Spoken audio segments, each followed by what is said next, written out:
I'm being honest, everything started when I got pregnant. At the time, David and I hadn't been together long. We weren't even really that serious. Just a couple of 20-somethings not quite ready to settle down and looking for a little fun before we did. When I realized I was late, I didn't think anything of it. We'd been careful, both of us far enough out of our teens to not feel any particular need to go thrill-seeking and not use a condom. There's enough danger out there without making more for yourself. Still, I figured it'd be better safe than sorry and bought an over-the-counter test. Imagine my surprise when the window of the little stick displayed a bright blue plus sign, clear as could be. I must have sat on that toilet in shock for an hour, just staring at the far wall, unable to believe what was happening. I avoided David for a while after that. It's not that I blamed him or anything, more that I wanted to figure out what I wanted to do before I would let him know what was going on. I was raised Catholic, so I knew what my parents would have said, and they would have been more than happy to pitch in and help with raising the kid. Loving but stern, they were good parents, and would have been even better grandparents. Unfortunately, icy roads and oak trees don't care about the quality of people they affect, and that was as true 10 years ago as it is today. After about a week of calling and me putting him off, I finally agreed to go out with David again. I still didn't have a for sure notion of how I wanted to handle the pregnancy, but I liked him, maybe even loved him. He was a sweetheart and treated me as well as anybody else I'd been with, so the last thing I wanted to do was run him off. Besides, I'd had enough time to get an emotional handle on everything, so I figured I'd be able to hold it together for a quick date. But things didn't go exactly as planned. We'd gone to this country bar we'd been to a few times, just for some line dancing and a few rounds of pool. If David wondered why I wasn't working on my share of the $3 pitcher, he didn't say anything about it. Everything was fine until the drive home when I dozed off in the passenger seat. It was then that I had probably the strangest dream of my life. In the dream, I couldn't move, not even a muscle. There were these incredibly bright lights shining into my face, so bright they hurt to look at, but I couldn't close my eyes. I tried to cry and scream, but nothing would come out. I started to panic and could feel my heart beating faster and faster in my chest. Everything seemed so real I had absolutely no clue I was dreaming. And that's until my daddy stepped in front of me. When that happened, I relaxed almost instantly. See, the man had been dead for almost 4 years at that point, so there was absolutely no way this could be anything but a dream, no matter what it felt like. He talked to me, his voice sounding exactly the same as it had when he was alive, but the things he said were so odd. He didn't talk long, and I don't remember all the specifics. He said my child was going to be special, that David and I were some kind of lights in the dark, and something about necessary genetic modifications. He kissed me on the forehead and apologized for the pain. I hadn't even noticed the strange machine sitting beside him until it whirred to life. Oh boy, the things it did. I don't think I've ever felt more agony than I did in the dream. Not even the pain of giving birth to Samantha held a candle to it. It was like every nerve in my body was set on fire at the same time. It went on for an eternity, so long I thought I was going to go out of my mind from the pain. At some point, my mother walked in from the side of my vision, like she'd entered from the room next door, holding a syringe with a needle the size of a drill bit. To give you an idea of what I was feeling, I barely noticed when she jammed the point into my belly and pushed the plunger. If the pain before had been fire, whatever my mother stuck in me was ice, the ball of liquid so cold in my womb that it burned every bit as much as my earlier agony, though of a slightly different flavor, distinct from the previous pain. All the while, the lights I had first noticed when I woke in the dream continued to shine, impossibly brighter than ever before. They got closer and closer until I was sure I would be blind if I never escaped the pain. And that's when I woke up for real. Blinking, it took me a second to realize why the lights from my dream were still there. David must have dozed off at the wheel because we were in the wrong lane on a collision course with a semi-truck the size of Kentucky, its headlights shining full in my face as the driver lay on his horn. I screamed and David snapped out of it at the last second, swerving and missing the truck by inches. He pulled over to the side of the road and we both sat there for a couple minutes, just shaking. At that point, it was too much for me to handle. The near-death experience, everything I'd been struggling with for the past week, and last but certainly not least, the crazy dream and torture I had just gone through. I burst into tears and spilled it all. I'm not sure what I thought was going to happen, but really, what I actually did was better than anything I could have hoped for. David just took me in his arms and held me as I sobbed into his shoulder, held me and told me that everything would be all right, that we were in this together. I remember as we sat there, it started to rain, a late summer storm slowly rolling around and over us. At some point, I started to think that this might just be okay. Things went pretty quickly after that. Being a modern gal, I proposed to David a few weeks later. There wasn't any particular need to get married. I know there are plenty of unmarried parents out there, and many even living together under the same roof. But like I said, I was raised Catholic, and that strange dream had brought my parents to the front of my mind, and I knew it's what they would have wanted. Besides, I liked David and the way he was sticking by me.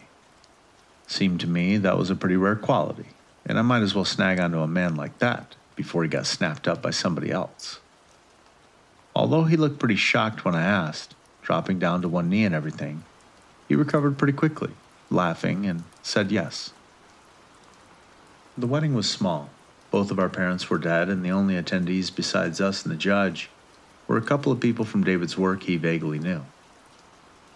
I had told him I didn't mind if it was just us, but he insisted there should be someone else there, if only to stand around in pictures. And just like that, we were married. The next few years went by like a dream. Any fears I might have had that we were rushing into marriage were almost immediately pushed away. David was smart and gentle. He made me laugh, and he was an amazing father to Samantha.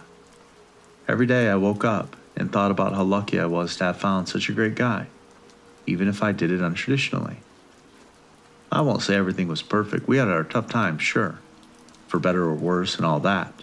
But for 6 years, we generally lived as a happy, normal family. But then about 10 months ago, everything started to fall apart. David lost his job. He'd been a packer at Mark's Pharmaceuticals for 8 years when a fire destroyed most of their production facility. You may have heard about it. The company's founder and CEO went missing during the accident, and the company itself was brought under investigation for illegal drug testing based on things uncovered during the cleanup. David told me quietly one night that the crimes may not have even stopped there. A rumor he had heard going around was that the company had been abducting children and using them to conduct the tests. I never found out whether or not there was any truth to that.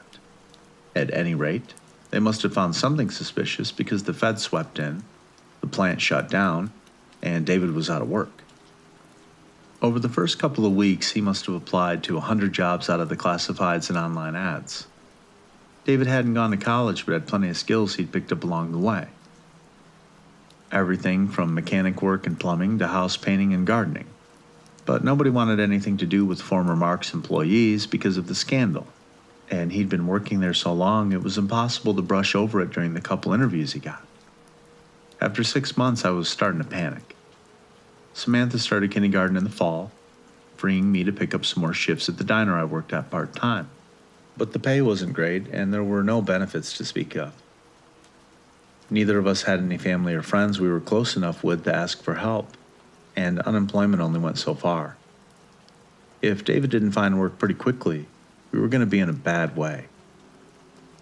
A week ago, I'd been sitting at our tiny kitchen table, bills spread out in front of me and trying to decide which ones we weren't going to pay when the phone rang. The man gave his name as Creed and identified himself as a human resources rep from Mark's Pharma. He was looking for David, who I grabbed from the other room. We held the phone between us as Mr. Creed apologized for any hardships our family was going through and explained that, as a gesture of goodwill, The company board had decided to use the HR department to try and find jobs for as many low-level employees that had been laid off due to last January's events as possible. He said they had a caretaker position lined up, and although it was out of town, they thought it might be a good fit for David. They wanted him to start as soon as possible. Would he take it? Looking at it now, it seems odd. I've never heard of any corporation doing anything like that, but at the time it made a certain sense. I thought they might be using it as a PR stunt to try to take some of the pressure off things they'd been accused of, at least in the court of public opinion. Even so, when you're drowning and someone throws you a rope, you don't think too hard about what the other end is attached to. David said yes practically before the words were out of the man's mouth. Even though it was only a couple 100 miles from where I'd spent my whole life, I'd never heard of the town called Arthur's Wake. It would be wrong to think of it as a one-horse town, because it was home to maybe 12,000 people all told. But no matter how many people lived there, the place was dead. 2 days ago, the sun was starting to set as we drove along the empty main street, the husks of long abandoned factories leering at us from either side of the road, when I was struck with an unshakable sense of something off-kilter about the place. Something was wrong, it seemed like. David turned the car onto Blackwood Drive, and soon we arrived at our destination, parking in front of the high iron gate at the foot of the property. The three of us got out of the car and, for several silent moments, took in the sight of the house that was to become our home. It was 2 stories tall, a paved path from the gate where we stood running up to a short flight of stairs leading to the front door. The yard was thickly overgrown and showed signs of long neglect, as did the rest of the house's exterior. Something about the placement of the windows gave the impression that the house was observing us at the same time that we were looking at it. I shivered involuntarily, a rash of goosebumps raising on my arms. Its expression was not very inviting. Why anyone would feel the need to hire a caretaker for a place so obviously abandoned was beyond me. But Mr. Creed had said it had some kind of historical significance in Arthur's Wake. The locals called it the Wicker House. David was the first to break the silence. "Well, looks like I've got my work cut out for me," he said with a grin. "I'll start pulling our bags out of the car. Why don't you two go through and see if there's anywhere inside clear enough to put our stuff?" I turned my attention to the little girl standing next to me. "Come on, Munchkin, what do you say?" She continued to face forward, her dark eyes wide and unblinking as if competing in a ferocious staring contest with the house. "Samantha?" Finally, she turned to me, her brow furrowed into an expression more at home on an angsty teen than a 6-year-old. "I don't like it here, Mommy." I smiled gently. "I know, honey. It's tough to leave your friends. Don't worry. I'm sure you'll make some new ones once you start school after Thanksgiving next week." She frowned. "No, it's not that. It's the house. It feels bad in my stomach, like bad things happen there." I felt the bemused look I had come to associate with talking to my daughter slide into place on my face. Samantha was an old soul, practically an ancient one. From pretty much the time she began to talk, I'd gotten used to her saying things that were completely out of step for a kid of her age. Times like these, I'd think back to my dream with the lights and the voice of my father telling me that my child would be special. "Yeah, honey, I'm sorry.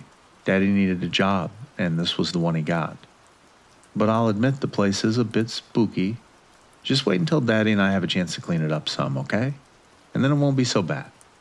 It's just an old empty house is all." Samantha then leaned in close to me. "But Mommy," she said, her voice dropping to a whisper, "who's that lady standing in the window?" I felt my stomach drop as I turned back towards the house fast enough to give me whiplash. But all the windows were empty. There was no one there. "Honey, I don't see anyone. Where do you mean?" That lady in white. She was standing there." And Samantha pointed to one of the second-story windows.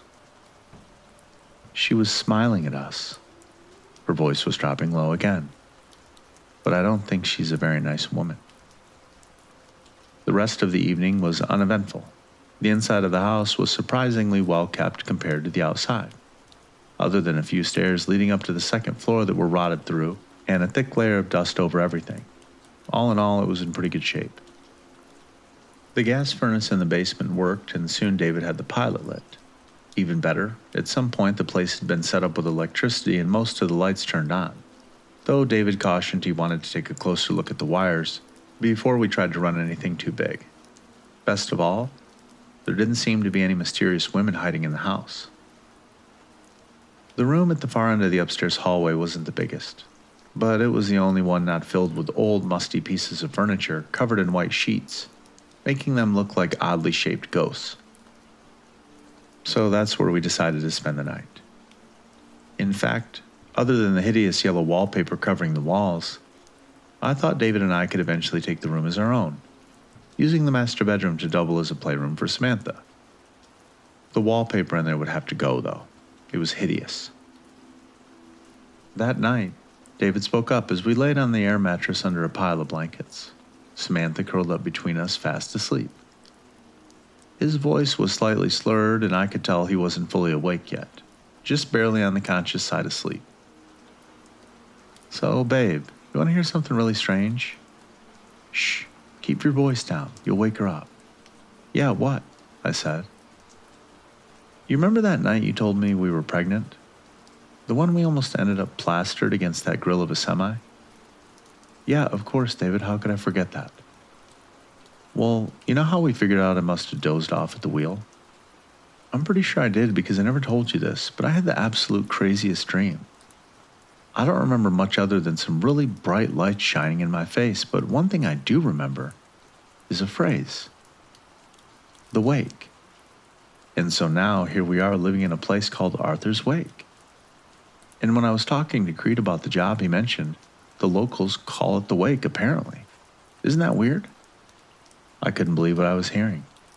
How could David and I both have had similar dreams right before our almost accident? Was that much of a coincidence even possible? "Yeah, David, yeah, that's pretty crazy. Do you remember anything else?" David's voice was growing softer. "No, not really. Just something about a woman. Some woman in white." He then started to doze off, his breathing soft and rhythmic. I lay there for some time wondering what it all could mean, the empty silence occasionally broken by the creaking groans of the old house, settling around me. When I finally managed to nod off, I woke in a dream. I stood in the room we were sleeping in, and from where I was, I could see the three of us huddled together on the air mattress. I turned around and noticed the only major difference in the dream world was the walls. In place of the ugly yellow wallpaper, they were covered in strange runes and symbols. Letters and words of a language I couldn't recognize that glowed with an eerie supernatural light. A strange fog then began to seep in from nowhere, and before long the entire room was covered in a thin blanket of white. Looking back to where we slept, I could see through the haze that Samantha was sitting up between David and me. The light of the walls reflected from her dark, open eyes, and as I watched, she raised her hand, pointing towards the door behind me. Slowly, I turned. The door stood open to the darkness of the hallway beyond, though I was sure I had closed it before going to bed. From the black depths of the entryway were two eyes, glowing red, terrible and hungry. I tried to scream, but whether because I was in a dream or was paralyzed by fear, no sound escaped my lips. I stood, unable to move, but only capable of watching as a shape gradually formed around the eyes. The thing that stood in the doorway looked like a woman, but some part of me knew that this face was only a mask, her true form hidden. She was dressed all in white. Her blood-red lips broke into a cruel smile that didn't contain the slightest hint of amusement. She looked angry. She seemed to float around rather than step forward, gliding silently across the floor. Closer and closer she came. Her eyes shined gleefully, until abruptly she stopped. Her joyful expression replaced with one of confusion. In that moment, I found my dream self could move again, and, turning my head, I saw that Samantha had moved to stand beside me. She had her hand raised, palm forward, and she stared directly at the woman in white. Her face serious, her gesture seeming to halt the thing where she stood. The thing's face turned enraged. Though she had not yet made a sound, an unearthly howl sprang from her as she strained forward, fighting against the invisible barrier holding her back. A grim smile flitted across my daughter's lips as she raised her other hand and seemingly pushed against the empty air, something about the motion flinging the woman bodily back through the doorway and into the hall, the door slamming shut behind her. I woke with a start, heart pounding, a thin sheen of sweat causing the bedclothes to cling to me. Wildly, I looked around the room. From the thin winter moonlight drifting through the window, I could see the door was still closed. The ugly wallpaper still adorned the walls. Samantha and David laid beside me, fast asleep. Of strange symbols, mysterious fog, and demonic women, there were no signs. I laid there for a long time before falling asleep again, only managing when I felt Samantha's tiny hand reach up to take my own. The next day, we started trying to get the house in some kind of order. David took his tools down to the basement, giving the furnace a closer look and confirming the fuse box wasn't going to start a fire. He wanted to check on the state of the roof, but because he didn't have access to a ladder, settled for going up to the attic to see what he could do from there. I had gone through the house removing covers from the furniture and trying to get a handle on some of the dust. Realizing it wasn't going to be a one-time effort, and feeling the need for some fresh air after breathing in dust all morning, I moved to the yard to try and remove a few of the more brazen weeds, threatening to overtake the footpath to the front door.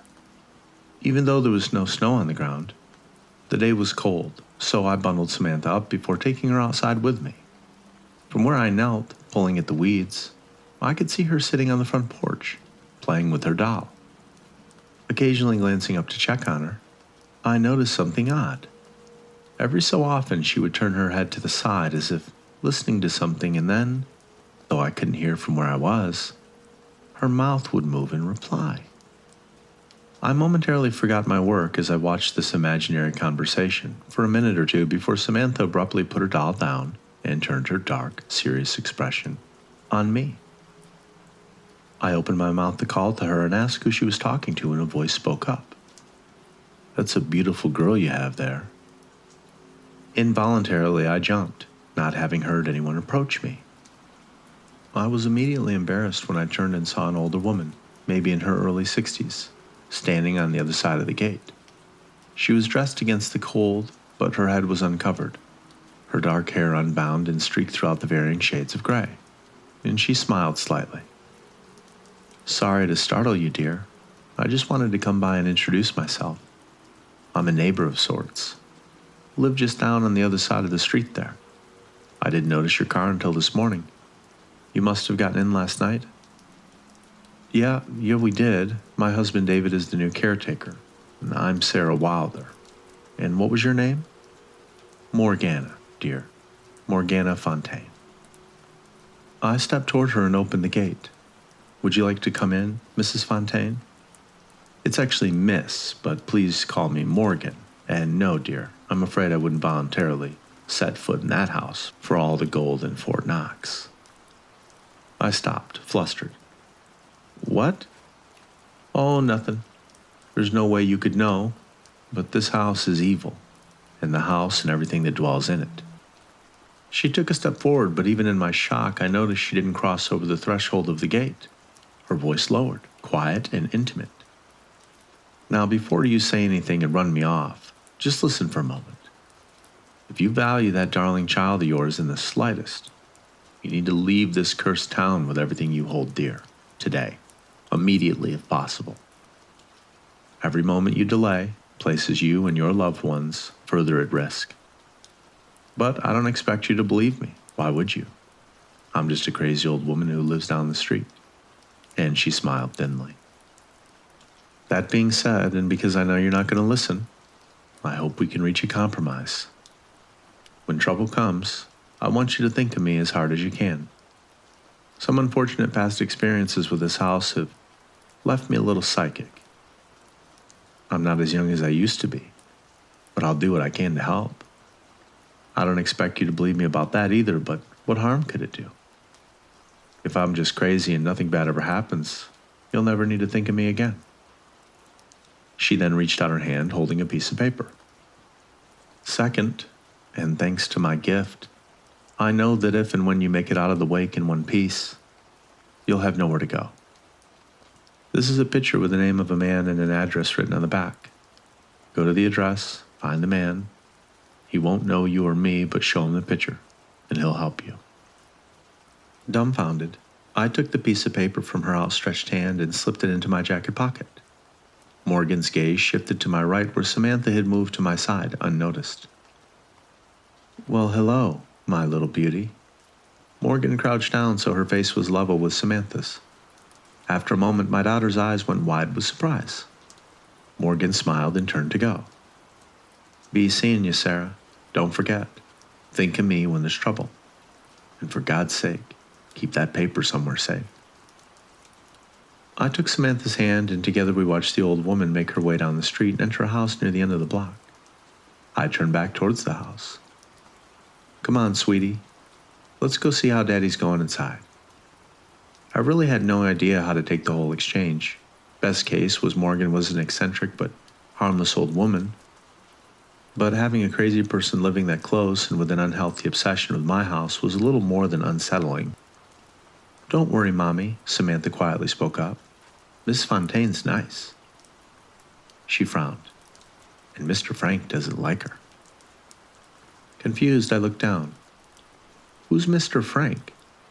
A slightly panicked look crossed her face before she answered. It's no one, Mommy. Was that who you were talking to earlier? She rolled her eyes. No, that was Jamie, and he's my friend. I see. And what does Jamie think of Miss Fontaine? Oh, well, he wants to be friends with her, but his mommy won't let him. We reached the porch and Samantha grabbed her doll from where it laid, darting inside before I could ask her anything else. I stared after her in bewilderment. I knew plenty of kids had imaginary friends, but I'd never heard of those friends having an imaginary family, too. Samantha dropped her coat at the foot of the stairs and ran up them, nimbly avoiding several that had rotted through. Whoa, careful, sweetheart, David said as she passed him at the top of the stairs. She stopped and looked at him for several long moments before turning and running down the hallway, the bedroom door slamming a few seconds later. What's up with her? He said. I shrugged. Imaginary friend issues, I think. That, we met a strange older woman that lives down the block. She seems harmless enough, though. Hey, do you think you can get around to fixing the steps soon? I don't want Samantha tripping and hurting herself on them. Yeah, babe, that's fine. I was planning on looking at them tomorrow. Should be able to rig something temporary at least to make them a little less dangerous. Check this out, though. And he held out a small leather-bound book. What is it? I asked. It's a journal. I found it in the attic. Roof looks pretty good, surprisingly. I'll want to get up on the outside eventually, but I didn't notice any water damage for now. There's a whole bunch of stuff up there. This weird mirror, all these dolls, and... Anyways, this was just lying on the floor. I took the book and looked at the words etched on its cover in small gold letters. The Journal of Thomas Wicker. Didn't Creed say the locals call this place the Wicker House? David nodded. Yeah, I think it must have belonged to the guy that built the house. I paged through it a little bit. Looks like he was into some pretty out there stuff. Most of the entries deal into the occult and shit like that. I looked at the book in my hands, thinking back to my dream from the night before and everything Morgan had said to me before I decided to speak. David, the woman I met, she said this house was evil and that we should leave and that we're in danger. I raised my head, and I've been having weird feelings too, pretty much since we first drove into town. This place just doesn't feel normal. Do you think I'm crazy? David smiled and took me in his arms. Aw, honey, it's just a little different. You've lived your whole place in one place. Of course you're a little freaked out when you move out of town the first time. But believe me, I got plenty of that going from post to post growing up as a military brat. And yeah, this house is creepy as hell. But it's just creepy because it's old and dusty and nobody's lived here. and it's filled with a bunch of outdated furniture. Just give me a couple weeks and I'll have it fixed up so you hardly even recognize it. And besides, where else are we going to go? I returned his hug. Okay, yeah, okay. He was right. We didn't have anywhere else to go. Unless you counted a name and address on a piece of paper that a self-proclaimed psychic had given me. And at that point, I wasn't nearly desperate enough to take that option, and felt foolish enough about it that I didn't even think about mentioning it to him. I leaned back, feeling a smile play across my lips. Now, about those steps. David laughed. Yes, ma'am. They just moved to the top of my priority list. Come here. The kiss was sweet and long. I wish I'd thought to enjoy it more. Wish I knew for sure it was David that kissed me. The sleep I fell into that night was of the deep and dreamless variety. When Samantha was asleep, David had rolled over, his intent obvious, but I gently brushed him off. I was tired from the day and mentally exhausted from the previous night's dream. Besides, I told him Samantha wouldn't sleep that heavily. It was more incentive for us to finish getting things set up and her into her own room. He grumbled a little, but let up easily enough. It must have been several hours later when I was woken by the sounds of something scraping against the walls. Disoriented, I was confused why I couldn't move my right arm before I realized that Samantha was hugging onto it, both arms wrapped around mine in a death grip. I could hear her breathing, fast and shallow. A moment later, I saw that David's space next to her was empty. It took my eyes a moment to adjust to the relative darkness. Pale moonbeams were again seeping through the window, but when I noticed another, brighter light from the far side of the room, it was there that David stood facing the wall, his arm moving up and down, each repetition of the motion accompanied by a long scratching sound. Blinking, I realized he was removing the wallpaper. About a 5-foot section had already been torn away, and I felt a surge of fear when I realized the additional light was coming from the bared portion of the wall. It was covered with the same glowing symbols from my dream. I must have made a sound because something caused David to stiffen before slowly turning to face me. Ah, damn. His voice was filled with regret. His face covered in shadow and unreadable. I didn't want to wake you, honey. Why don't you go back to sleep? David, I whispered through clenched teeth. What are you doing? Oh, I'm just taking off the wallpaper you said you hated so much, he said, his voice starting out hurt before turning cold, a tone I had never heard from him before. I thought maybe if I knocked enough jobs off the honey-do list, I might be entitled to a thank you fuck. We've been in this house long enough without me getting any pussy. Mommy, Samantha spoke softly from my side, her grip tighter than ever. That's not Daddy. David laughed, his shape taking a step closer to where we lay frozen on the mattress. What? Oh, of course I'm your daddy. Who else would I be, you silly imaginative little girl? Her voice was hardly audible, barely more than a whisper. That's Mr. Frank. He stopped where he stood. Well, aren't you just the brightest little bulb in the box? I mean, she said you were going to be tough to fool, but I never thought. Yeah, well, I guess that means I can stop playing so fucking nice then. He leaned forward, the moonlight revealing his face. His mouth was drawn up in a hideous grin, and his eyes. I can't describe what I saw there. If the eyes are a window to the soul, then whatever the thing was in David's body had been damned to hell. Whoever it was looking at me, I knew for certain it was not my husband. So how about it, baby? You got a kiss for hubby, or do I need to take it? A flash of anger temporarily drove back my fear.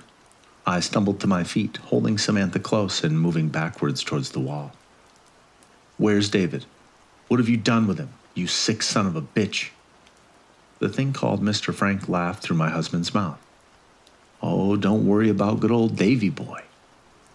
My ma, well, Little's showing him a grand old time, even as we speak, making him feel things you could have never dreamed of showing him. Pretty soon he'll be a new man. Believe me, I know. What I'd give to go back to that first time again, words just don't describe it. Now, about that fucking blowjob. Don't worry, Mommy, Samantha whispered, her face buried against my side. Jamie's gonna help us. I know he will. Mr. Frank laughed again. That little shit? Oh, he tries to be a hero and always ends up worse for it. Never quite learns. Something's wrong with that boy. You're not wrong, though, little lady. He's in here trying to hold me back right now. Only thing that stopped me from cutting your mommy's pretty throat while she slept. Well, that and the fact that I haven't gotten a blowjob yet. But I'm about to. Mr. Frank grinned. Whoop, there he goes. With a yell, he lunged forward, the utility knife he'd been using to peel away the wallpaper flashing in his hand. I threw myself backward, shoving Samantha to the side, away from his charge. It only bought me a second before he hit me, his shoulder driving me backward into the wall. Samantha, I managed to gasp out. Run, honey. Go. My words were cut off as his hand reached up, grasping my throat. That's right, little girl. Run and hide. I'll give you a head start. He then laughed. Me and Mommy have some things to catch up on first. I feebly clawed and pounded at the hand choking me, but nothing I did lessened the pressure. Spots started forming in my vision as I saw Samantha hesitate, then turn and run through the door. I continued to struggle, but my blows grew weaker and weaker. Ah, alone at last. Mr. Frank leaned in close, his lips next to my ear. Don't worry, darling. I'm going to make this last a good long time. We'll have to take a quick break so I can go grab your little brat. But that'll give you just a chance to dwell on all the sensations. A little more. Savor 'em. You'll be begging for the end before I'm done. He laughed, trailing the blade of the knife down my cheek, not yet breaking the skin. Even though I could hardly see more than black, I still felt its sharpness. Ah, it's been forever since I had a woman. I hate to break it to you, Frank, a voice from the doorway spoke up. But your dry spell ain't gonna end tonight. Mr. Frank stiffened and turned. Well, I'll be damned. The hand holding me let go, and abruptly I could breathe again, falling to the floor as I choked and gasped for air. I will be motherfucking damned. Morgana Fontaine. I tell you, wonders do never cease. His voice changed to a sneer. You got old, didn't you, you old haggard bitch? Still trying to catch my breath, I struggled to raise myself on one arm and could see past Frank to where Morgan stood in the door. Her posture was casual, relaxed even, her hands buried in the pockets of the long coat she wore. Samantha stood behind her, grasping her leg and peeking around her side. The corners of Morgan's lips raised slightly. It's what happens, Frank. At least anything that's not a flatulent pit dweller like yourself. You piece of shit, she said. You okay, Sarah? I'm just peachy, I managed to choke out, my throat feeling like a raw hamburger. Oh, don't worry, honey bun, Mr. Frank directed at me. That's a purely temporary predicament. We've just hit a slight delay in tonight's festivities. Your man's got a little unfinished business to attend to first, so you're still going to get yours. He turned his attention back to Morgan. Never would have thought you had the balls to step up in here. Your lucky mom is occupied at the moment, or she would have hollowed you out like a jack-o'-lantern already. And better for me. I've been dreaming for this for a long time. The fuck did you think you were gonna do, huh? You ain't gonna do nothing to me. No fancy weapons, no team. Daylight is still delicious hours away, and you fucked up by coming here. She smiled. Well, I guess I just wanted to see you again, Frank. Figured I'd owe you one for leaving you with those blue balls last time. Her eyes seemed to sparkle. How's your teeth? I didn't know what she was talking about, but something she said sent Mr. Frank into a rage, and he leapt at Morgan with a roar. With the grace and speed that bellied her age, Morgan pulled a small plastic sports bottle from her pocket, squeezing its contents directly into Frank's face as he lunged. I could hear something sizzle and smoke, like bacon frying in a pan, and he screamed. His hands clawing at his eyes. Morgan dropped the bottle and continued to move, gripped Mr. Frank by the neck and shoulder. His scream abruptly choked off in a whimper as she kneed him once, twice in the groin, dropping him to his knees. But she wasn't done. Not at all. Wrapping the fingers of both hands in his hair, she pulled his face into her knee again and again. The sharp cracks accompanying the first several blows eventually giving way to simple meaty thuds. Throwing him to the door, she raised one foot, wrapped in a heavy steel-toed boot, and brought it down on his skull. Not pausing to admire her work, she stepped over the broken body and moved to my side, Samantha trailing behind her, taking a wide berth around the twitching pile of flesh. "Oh my God, how did you do that? And what is that thing? What happened to David?" "There's no time," she said, hauling me to my feet. "We need to go now." "No, I can't. He's my husband. I can't." Then a slap came out of nowhere and sent a series of bells ringing through my head. "Sarah, listen to me. Your husband is gone. There's nothing you can do for him.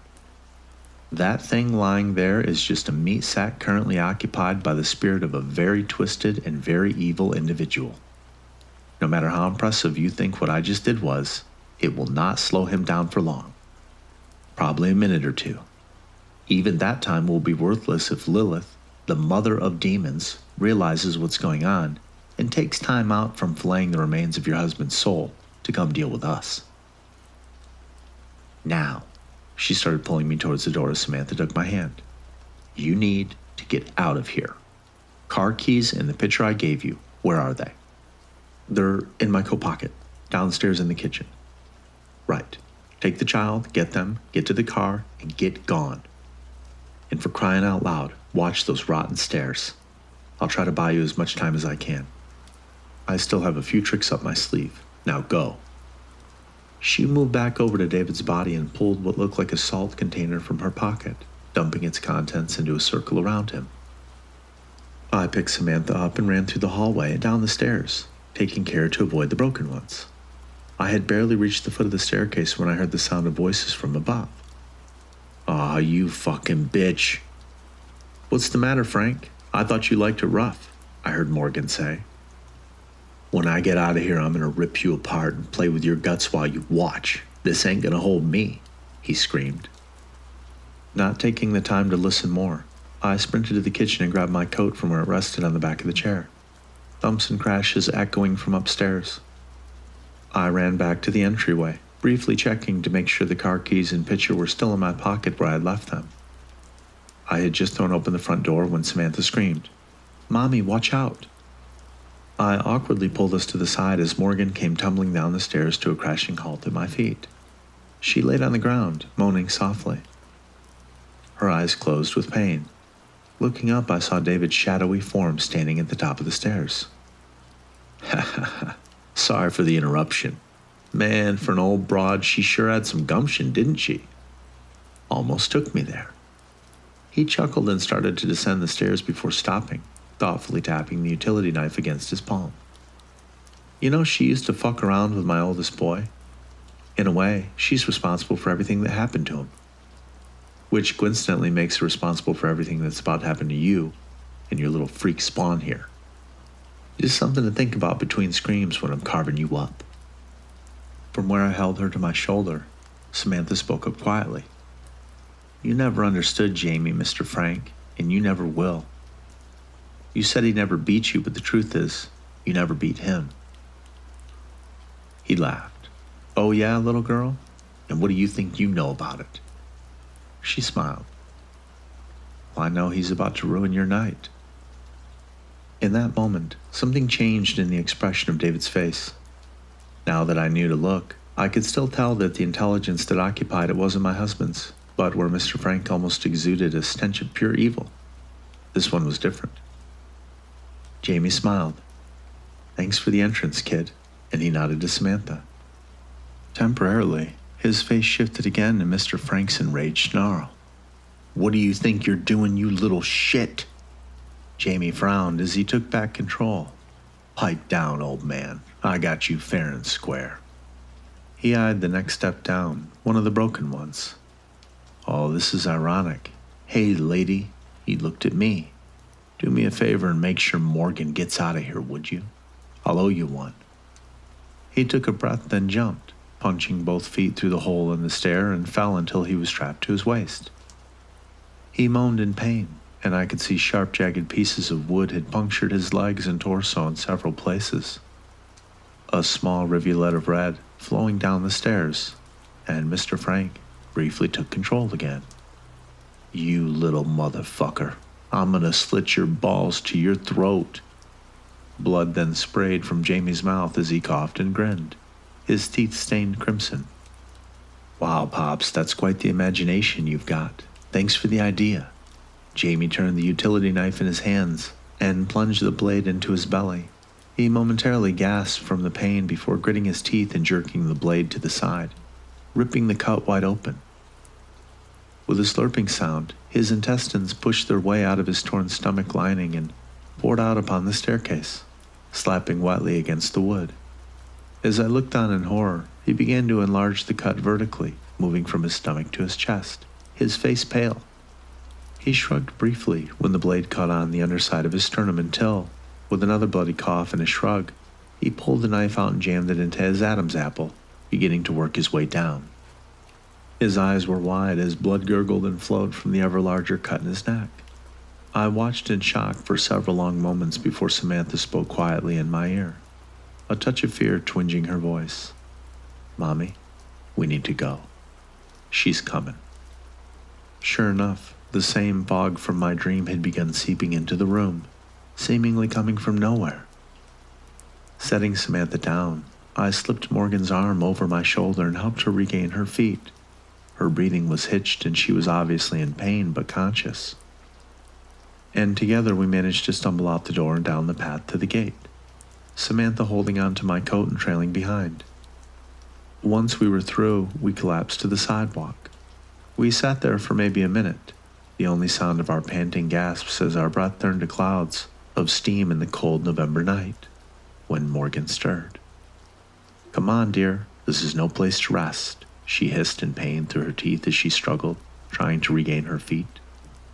I continued to sit there, staring blankly ahead, now that I had a brief moment to stop and think. The trauma of the night's events were catching up to me. We need to call the police, or an ambulance," I said, and turned to Morgan and grabbed her arm. "Maybe there's something they can do for David? Save him? Or... I don't know, but I just can't do anything." Morgan ceased trying to stand for a moment, sitting back with a sigh. "And what exactly do you think that's going to accomplish, my dear? Best case scenario, Frank and the others conceal themselves. And believe me when I say they have their ways. The authorities might find nothing but an old empty house. We are then either thrown into a madhouse or dismissed completely.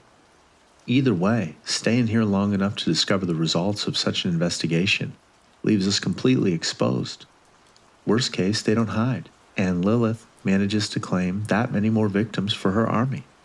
And further, the essence of what belonged to David no longer resides in that tortured puppet we left pinned to the stairs. All the medical care in the world ain't going to change that." Amazingly, she then heaved herself to her feet. "Now, as long as those runes are whole, you're safe enough from Satan's white whore back there, but they don't apply to her lapdog. Jamie's a good sort, but he only managed to take Frank temporarily because the prick was so overconfident to the point of being stupid. He'll regain control eventually, and if he takes a minute to think about it before he blindly rushes after you, he'll be able to use your husband's body before he burns it out. And then he'll be able to take down enough of those wards so that bitch queen will be able to come after you herself if you are not out of town. You need to get in your car and start driving." But I felt my eyes well with tears.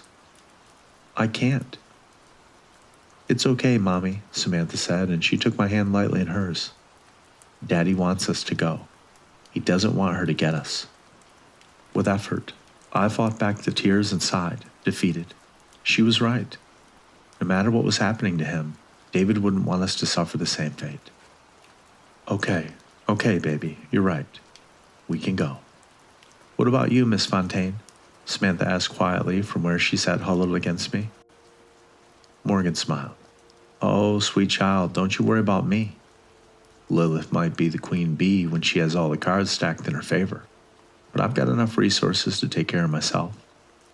When I'm not strolling into the heart of her power, You just worry about keeping your mom safe. And good work for calling me tonight." She then glared at me. I'm glad somebody remembered. "Morgan," I started with a sudden thought. "What Frank said about David, is it true?" She smiled sadly. "Probably, my dear, probably. Lilith changes people, hollows them out, turns their bodies into vessels for her minions, and their souls into the minions themselves. But it's not absolute." She then paused, raising her hand. "You saw that with Jamie tonight. He got caught up with her because a long time ago he chose to sacrifice himself. Not for gain or lust, but out of love for another. There's something pure about true love that makes it harder for her to keep control of him. At least some of the time. I don't know the circumstances behind David's being taken, and I'd prepare myself for the worst, but maintain that sliver of hope. He might not be totally gone. I appreciate that. The person Jamie sacrificed himself for. Was it you?" I asked. Her eyes then narrowed. "Now that's an awfully personal question. Come on, we're wasting time." I rose to my feet and unlocked the car, strapping Samantha into her booster seat before moving to the driver's side door. As I got in, Morgan grabbed my arm. "I know you are aware of this," she whispered low so that Samantha couldn't hear. "But your daughter is incredibly important, and more than just in the way all little girls are important to their mothers. You need to keep her safe." And then her face turned grim. "No matter the cost." She released my arm and began to turn away from the door before stopping. "And for what it's worth," she said, a tinge of sadness in her voice, "it wasn't me. It was his younger brother. And it's something I've never truly forgiven him for. Be safe, my dear." The fog continued to build as I pulled away from the Wicker house, and I watched in the rearview mirror until it and Morgan were both swallowed whole. Reaching into my pocket, I pulled out the paper Morgan had given to me. God, had it only been yesterday? The page was actually a computer printout of a photograph. The odd stone in the picture meant nothing to me. Turning the paper over, I saw the name and address as promised. Michael Landry, 112 North 64th Street, Apartment 3, Overbrook, Pennsylvania. "Where are we going, Mommy?" Samantha asked from the back seat, her voice drowsy from lack of sleep. "To someone who can help us, baby," I told her. And then I added, "At least I hope."